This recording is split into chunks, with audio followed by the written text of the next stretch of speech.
দুই ভাইয়ের মধ্যে আল কাটাকাটি নিয়ে তর্কাতর্কি লেগে গেল। তার স্ত্রী ভাত নিয়ে আসতেছে। তারা কিন্তু দুই ভাইয়ের মধ্যে অনেক প্রচণ্ড ঝগড়া চলছে। এক পর্যায়ে তারা মারামারি লাগিয়ে দিয়েছে। তারা কিন্তু পাচড়াপাচড়ি করছে। এমন সময় তার স্ত্রী দেখে দৌড়ে এসে কিন্তু তাদের ঝগড়াটা থামালো। বলছে, এই থামো, তোমরা কি করছো? তোমরা সামান্য একটু জমির জন্য ভাইয়েদের মধ্যে ঝগড়া বিবাদ করছো, যে কিনা তোমার ছোট ভাই, তার সাথে তুমি ঝগড়া করছো। লজ্জা করছে না তোমার?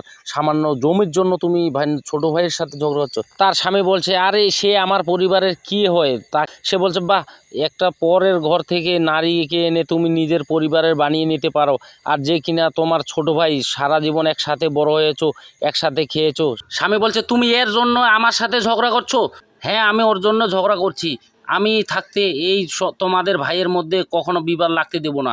আর শোনো, সামান্য জমির জন্য আজকে ভাইয়ের সাথে তুমি এরকম করছো। ভাইয়ের জন্য ভাই জীবন বাজি রেখে ভাইয়ের জন্য খাটে, আর তুমি কিনা সেই ভাইয়ের সাথে ঝগড়া করছো। তার স্বামী ঠাস করে চর দিয়ে বলছে, তুমি ওর জন্য আমার সাথে ঝগড়া করছো?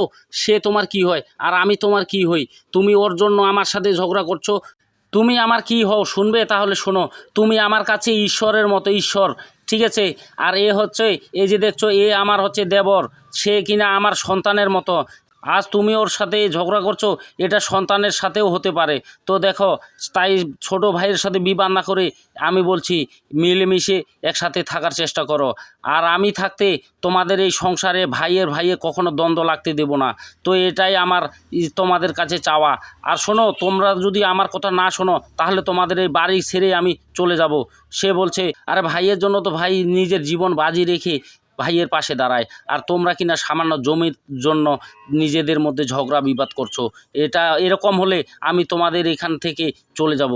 তাই বলছি, আমার কথা শোনো, তোমরা দুজনে মিলেমিশে থাকার চেষ্টা করো। তার স্বামী বলছে, তুমি অনেক বলতেছো, তুমি আমার ভাইয়ের জন্য কি করতে পারবে? বলতে পারবে আমার ভাইয়ের জন্য কি করতে পারবে? বলো, বলো, চুপ করে আছো কেন? আমার ভাইয়ের জন্য কি করতে পারবে বলো। তার স্ত্রী বলছে, আমি কি করতে পারি দাঁড়াও, আমি দেখাচ্ছি। তাহলে তোমরা একটু অপেক্ষা করো, আমি না আসা পর্যন্ত তোমরা এখানে থাকবে, কোথাও যাবে না, আমি আসতেছি। সে কিন্তু হন করে চলে গেল। সে চলে যাওয়ার পরে তারা দুই ভাই দুই দিকে মন খারাপ করে মাথা নিচু করে বসে আছে। তারা ভাবছে, কি হবে, কোথায় গেল, কি করবে, তারা কিন্তু বুঝতে পারছে না। তার স্ত্রী চলে আসলো একটি বক্স নিয়ে। সেই বক্সটি নিয়ে এসে তার দেবরকে ডাকছে, দেবরজি এদিকে আসো। তার দেবরজিকে ডেকে বলছে, এই নাও, এখানে আমার সোনা গয়না সব টাকা পয়সা আছে। আমি শুনেছি তোমার চাকরিটা হওয়ার কথা, কিন্তু টাকার অভাবে তোমার চাকরিটা হচ্ছে না। তো এখানে বিক্রি করে তুমি তোমার চাকরির টাকাগুলো দিয়ে তুমি চাকরিটা নিয়ে সুখে শান্তিতে থাকতে পারবে। ভাবির কাছে নিয়ে কিন্তু সে চলে যাচ্ছে। তখন বড় ভাই ডাক দিচ্ছে, ছোট, তুমি আমার কাছে কিছু নিবে না? সে বলছে, বলো ভাইয়া। তখন সে বলছে, শোনো, আজ থেকে এই পুরো জমিটা তোমার, আমি তোমাকে দিয়ে দিলাম। তো দুই ভাইয়ের মধ্যে অনেক মিল হয়ে গেল। তারা সুখে শান্তিতে বাড়ি চলে যাচ্ছে।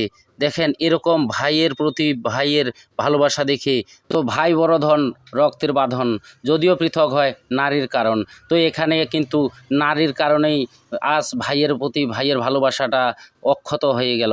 ভিডিওটা যদি আপনার ভালো লাগে, আপনি ভাইকে যদি ভালোবাসেন, অবশ্যই লাইক, কমেন্ট, শেয়ার করে আপনার বন্ধুকে পাঠিয়ে দিন।